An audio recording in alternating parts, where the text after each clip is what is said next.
आवाज की दुनिया के दोस्तों, लंदन उर्दू वॉइस की जानिब से यूसुफ अब्राहम का आदाब। नसरनामे के सिलसिले का एक और मजमून आपकी खिदमत में पेश है। ये मजमून जॉन एलिया की किताब फरनूस से माखूज है, जिसका उन्वान है लफ्ज। मिलजुल कर रहने और जमाने के सर्द व गर्म को एक दूसरे के साथ सहने की नाचारी ने खौफ की हालत में घने पेड़ों से उतरते हुए गारों से अपने दाएं बाएं देख कर बाहर निकलते हुए ना साजगार वादियों और ना मेहरबान मैदानों में दरिंदों और गजिंदों से जान बचाने के जां काहे रोजमर्रा में जिंदगी तैर करते हुए बादलों और बादलों के देवताओं की गरज, चमक और कड़क से दहलते हुए इंसान को लफ्ज इजाद करने पर मजबूर किया। पर ऐसा क्यों ना कहा जाए कि उसे लफ्ज के दरियाफ्त करने पर जो उसकी जात में पहले ही से मौजूद था मामूर किया।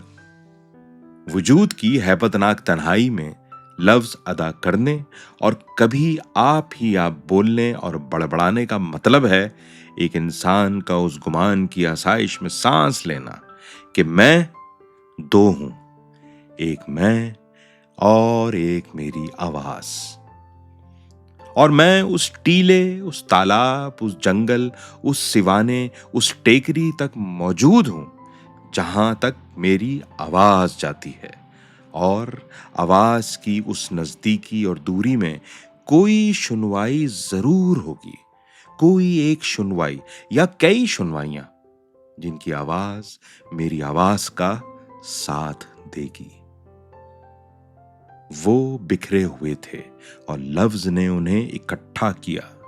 लफ्ज जो जहन में था तो एक ख्याल था, तसव्वुर था, माना के इजहार की एक आमादगी था, और जब जबान पर था तो एक लफ्ज था।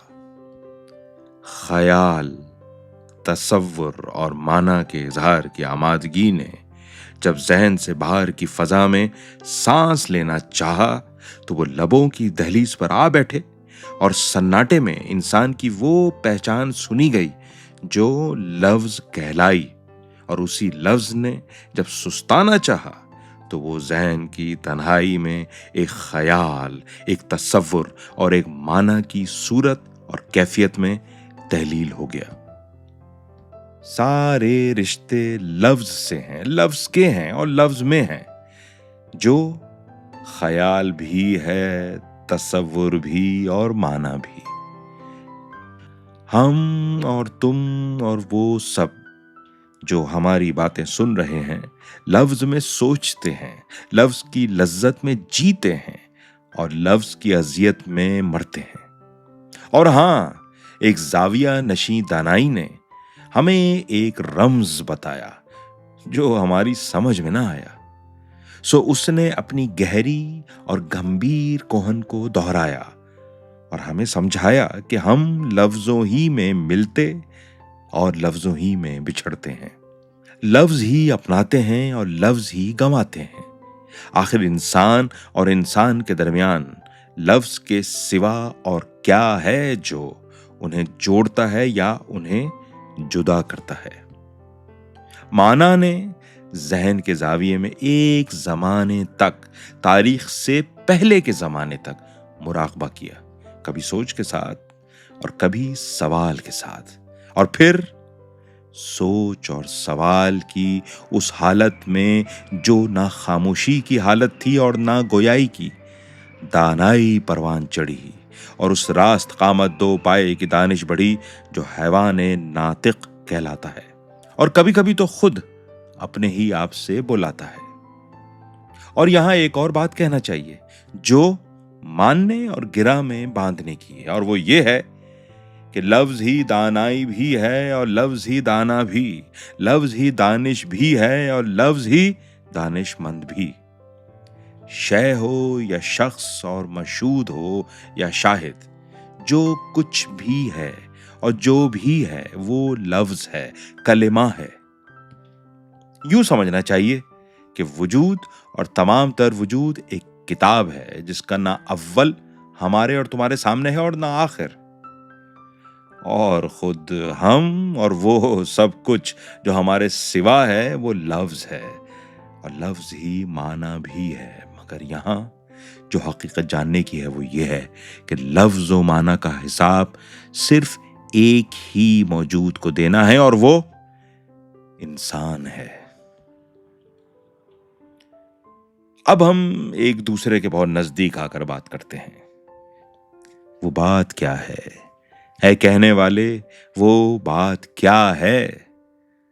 وہ بات بہت ہی قریبی زمانے کی ہے، تاریخ کے آغاز سے لے کر اب تک کی بات ہے، یعنی ابھی کی بات ہے، اور وہ یوں کہ تاریخ سے پہلے کے انجانے دور میں انسان نے لاکھوں برس کا جو زمانہ گزارا، اس کے مقابلے میں تاریخ کے آغاز سے لے کر اس لکھت کے لکھنے والے کے قلم کی اس جنبش تک کا زمانہ جس میں لفظ زمانہ لکھا گیا، چند لمحوں کی بات ہے۔ ہاں، ہماری تہذیب، ہماری زبانیں، ہمارے فن اور ہماری فکر، ہمارے فخر، ہمارے تعصبات، ہماری ندامتیں اور ہماری نخوتیں، ان سب کا حساب ہی کیا، بس چند گہرے سانس لیے اور داستان تمام ہو گئی۔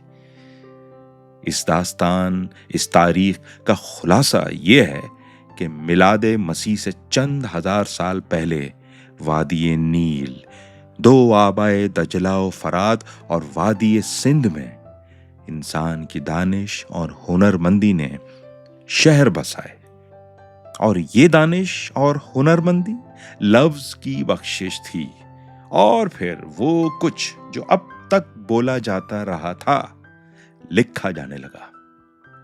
لفظ خیال، خواب، حقیقت، حکمت، عقل اور جوہر عقل کا بدن ہے۔ اس بدن کا تپاک ہے۔ اس نے ہزاروں اور لاکھوں سال پہلے بھی ہماری تنہائی دور کی تھی، اور اس کے بہت دن بعد فن تخلیق کرنے والوں، حسن کو صورت دینے والوں، محنت کے معجزے دکھانے والوں، فصلیں کاٹنے والوں اور ایک ساتھ مل کر خوشی منانے والوں کا ساتھ دیا تھا۔ سو ہمیں آج بھی لفظ سے وہی کام لینا چاہیے جو کام ہم نے اس وقت لیا تھا جب ہم بے رحم فطرت کے مقابل اپنے آپ کو بچانے اور آگے بڑھنے کی ہمت شکن مگر مسلسل جدوجہد میں لگے ہوئے تھے۔ اور اب لفظ کا ایک رمز سنو اور سر دھنو۔ لام فے زوئے، لام لا نہایت، فے فنا، ہر لمحہ فنا، زوئے ظہور، ہر آن ظہور۔ سو یہ ہے لفظ، اور یہی وجود ہے، اور یہی یونانی حکیم ہرقلیتس کی زبان میں لوگوس ہے، عظیم الشان لوگوس۔ سسپنس ڈائجسٹ، جولائی 1998۔